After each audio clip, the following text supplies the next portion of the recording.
कि वस्तुतः जिस अमृत की खोज में व्यक्ति रहता है और यह अमृत की खोज अनादिकाल से चलती आ रही है। अमृत क्या है, इसको लेकर के भी व्यक्ति के मन मस्तिष्क में अलग अलग अर्थ और तात्पर्य रहे हैं। पर श्री रामचरितमानस में अमृत के अनेक रूपों की चर्चा की गई और इसीलिए इस बार यहाँ के प्रवचन का स्वरूप पंचामृत के रूप में प्रस्तुत किया जा रहा है। अब उस दृष्टि से कल कथामृत की चर्चा प्रारंभ की गई थी। रामचरितमानस में अनेक प्रसंगों में श्री राम की कथा को ही अमृत के रूप में प्रस्तुत किया गया। सोई वसुधा सुधा तरंगिनी ब्रह्मभंजन भय भेक भुवंगिनी अथवा नाथ तमानन सस्रवत कथा सुधारो वीर श्रवण पुटन मन पान कड़ी नहीं अघात मति धीर। और जगज्जननी सीता भी जब श्री हनुमान जी के मुख से जो उनके सामने नहीं थे, वृक्ष पर पत्ते की आड़ में बैठे हुए जब वे कथा सुनाते हैं तो माने उस समय कथा के लिए अमृत शब्द का ही प्रयोग किया और यह कहा कि श्रवणामृत जही कथा सुहाई कही सो प्रगट होत किन भाई। तो जैसा कि कल प्रसंग चल रहा था, शरीर तो व्यक्ति का अमर होता नहीं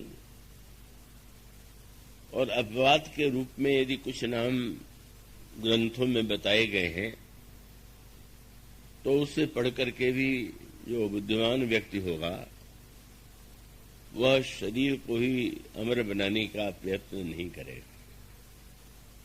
प्रसिद्ध है 7 व्यक्ति चिरजीवी या अमर हैं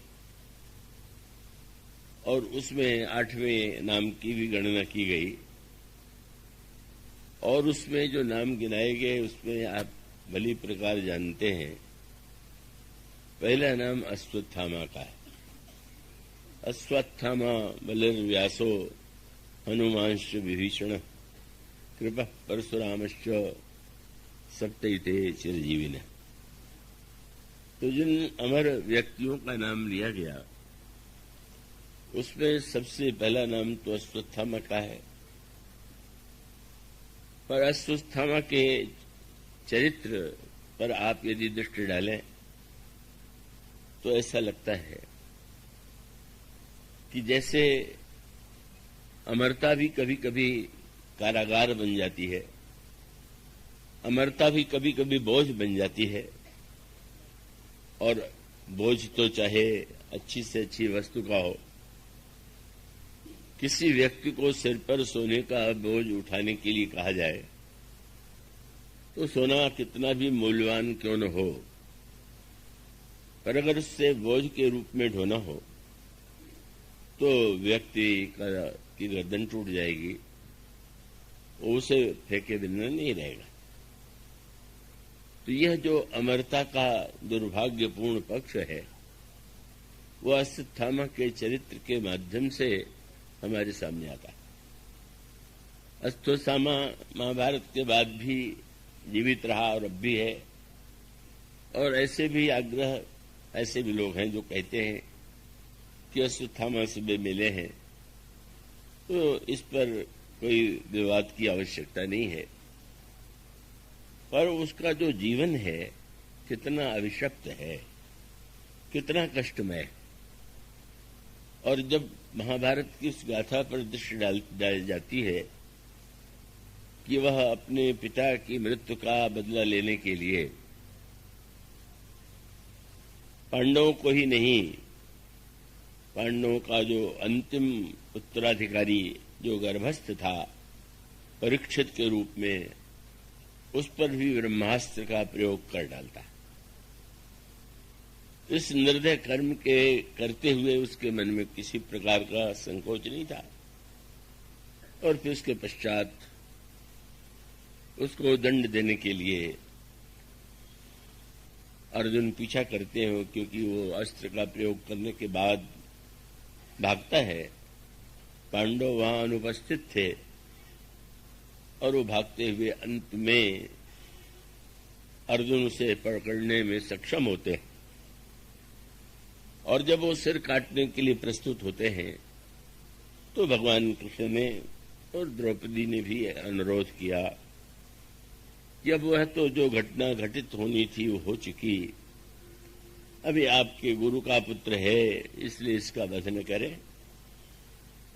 पर भगवान कृष्ण इस रहस्य को जानते थे, अश्वत्थामा की मृत्यु संभव नहीं है। और तब उन्होंने उसके मस्तक में एक मणि थी और उस मणि को निकाल लिया और उसके पश्चात उससे यही कहा कि तुम मणि विहीन होकर के इस संसार में निरंतर पीड़ा झेलते हुए कलंक और अपयश के भागी रहते हुए जीवित रहो। और इस कथा का तात्पर्य यही तो है कि अगर व्यक्ति अपनी अमरता का दुरुपयोग करे दूसरों को मारने में, और वो केवल घृणा और हिंसा के लिए ही अमरता का उपयोग करे, तो अंत में उसके लिए अमरता अभिशाप और बोझ बन जाती है। और बार बार ये कहा जाता है कि अश्वत्थामा सिर की पीड़ा से संत्रस्त रहता है। अश्वत्थामा ही नहीं, अनेक ऐसे लोग होते हैं कि जो बहुत अस्वस्थ होते हैं तो बार बार यही चाहते हैं कि उनकी मृत्यु हो जाए। कभी कभी विकल होकर के सोचते हैं मर्सी किलिंग का क्यों नहीं हमें अधिकार होना चाहिए। और इसका अर्थ ये है कि अमरता का जो एक आकर्षण है वो विवेकी व्यक्ति के जीवन में नहीं होना चाहिए। और इसलिए अमरता के स्थान पर एक और वरदान की चर्चा आपको, एक शब्द आपको मानस में और मिलेगा, काम रूप इच्छा मरण ज्ञान विराग निधान। जब व्यक्ति चाहता हो कि मेरी मृत्यु हो जाए तब उसकी मृत्यु।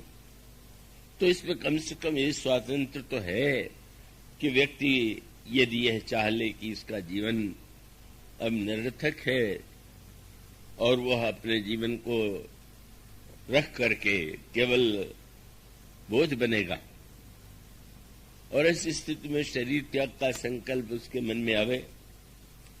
काकभूषुंडी जी को यही वरदान प्राप्त था, काम रूप इच्छा मरण ज्ञान विराग निधान। और भीष्म पितामह को भी यह वरदान मिला हुआ था कि उन्हें इच्छा मृत्यु प्राप्त होगी। और इसी इच्छा मृत्यु की कल्पना करके ही तो दुर्योधन ने उन्हें अपना सेनापति बनाया था। और उसका तात्पर्य है कि हमारे पितामह जो हैं उनकी तो मृत्यु होगी ही नहीं। कोई व्यक्ति अपनी मृत्यु नहीं चाहता, और ऐसी स्थिति में पांडवों का सेनापति कोई भी क्यों न हो, युद्ध में मारा जा सकता है, पर मेरा सेनापति तो युद्ध में मारा ही नहीं जाएगा। किंतु उसकी विपरीत मति का प्रमाण यही है कि उसे यह तो ज्ञात था कि भीष्म को इच्छा मृत्यु का वरदान प्राप्त है, पर उसका ध्यान इस ओर नहीं गया कि भीष्म को इच्छा मृत्यु का वरदान तो प्राप्त है और वे कौरवों की ओर हैं, पर इच्छा कराने वाला कृष्ण तो उधर है। और इसका अभिप्राय ये है कि ईश्वर जब संकल्प करेगा तो स्वतः व्यक्ति के हृदय में वैसी इच्छा आकांक्षा उत्पन्न हो जाएगी।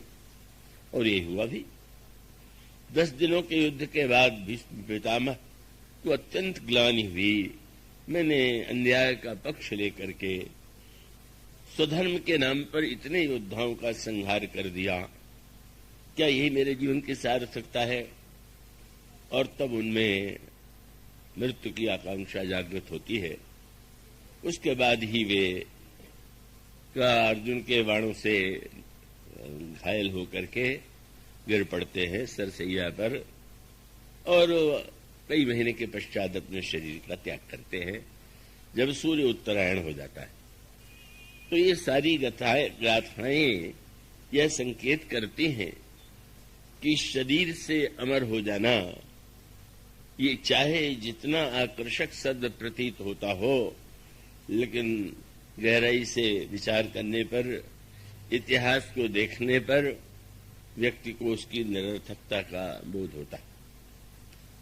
इसलिए मानो जिस अमृत के द्वारा हमें केवल शरीर की अमरता प्राप्त न हो, अपितु हमारे जीवन में जिस अमरता की आवश्यकता है, अमृत का जो सदुपयोग होना चाहिए और उसके माध्यम से हम अपने जीवन को जब धन्य बना लेते हैं, तब मानो वह अमरता वास्तविक अमरता है।